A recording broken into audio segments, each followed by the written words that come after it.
नमस्कार, मी लतिका निंबाळकर. माझ्या चॅनलवरती तुमचं स्वागत आहे. आज मी तुम्हाला मूग डाळीचा डाळकांदा बनवून दाखवणार आहे. आणि ही जी डाळ आहे ना, ही जात्यावर भरडलेल्या मुगाची डाळ आहे बघा. आपली गावची डाळ आहे, एक नंबरच ह्याचा डाळकांदा लागतो. ह्याची मी वरण बनवून दाखवले, ह्याची मी आमटी पण बनवून दाखवलेली आहे. तर ही डाळ आपण 2 ते 3 पाण्यानं स्वच्छ धुवून घेऊया.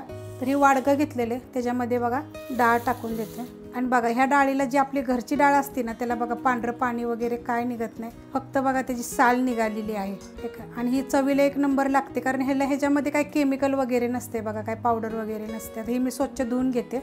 कढई गरम करत ठेवली आणि त्याच्यामध्ये आपण तेल टाकून घेऊया. तेल तुमच्या आवडीनुसार कमी जास्त घ्या. मी 1 चमचा तेल टाकणार आहे आणि कडक गरम होऊन देऊया. तेल गरम झालेलं आहे, त्याच्यामध्ये जिरे मोहरी चांगली तडतडली की त्याच्यामध्ये कढीपत्ता आणि 2 चिमूट हिंग पावडर आणि एक बघा मोठ्या आकाराचा कांदा बारीक कापून घेतला. जास्त पण बारीक नाही कापायचा, कारण डाळ कांद्याला ना थोडासा मोठा कांदा असावा. हे कांदा आपण चांगला भाजून घेऊया. कांदा बघा असा भाजलेला आहे. आता ह्याच्यामध्ये बघा आपण थोडीशी हळद टाकूया.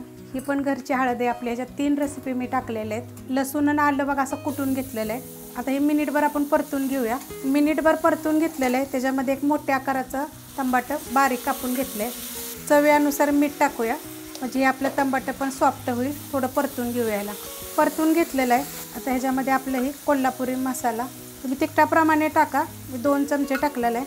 आणि गरम मसाला पावडर अर्धा चमचा. आता हे सगळं परतून घेऊया. परतून घेतलेलं आहे. तर ह्याच्यामध्ये कोथिंबीर आणि गॅस आपला मीडियम आहे बरं का.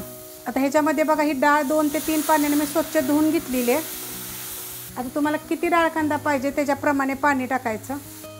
आणि ह्याला काही जास्त वेळ लागत नाही बघा शिजायला, लवकर शिजतं. रेसिपी बघितली की लाईक करा आणि कमेंट करा.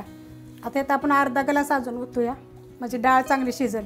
डाळ कांदा बघा आपला चांगला उकळलेला आहे. आता बघा शिजेल लगेच. त्याला आपण एक 5 ते 10 मिनिटांना बारीक गॅसवर ठेवूया. मस्त शिजतो एकदम. आता डाळ कांदा बघा आपला झालेला आहे आणि एवढं बघा पातळ झालेलं आहे. ह्याच्यापेक्षा जर तुम्हाला पातळ पाहिजे असलं तर करायचा, पण असा छान लागतो. जर ही रेसिपी जर तुम्हाला आवडली तर लाईक करा, सबस्क्राईब करा, कमेंट करा आणि शेअर बी करा.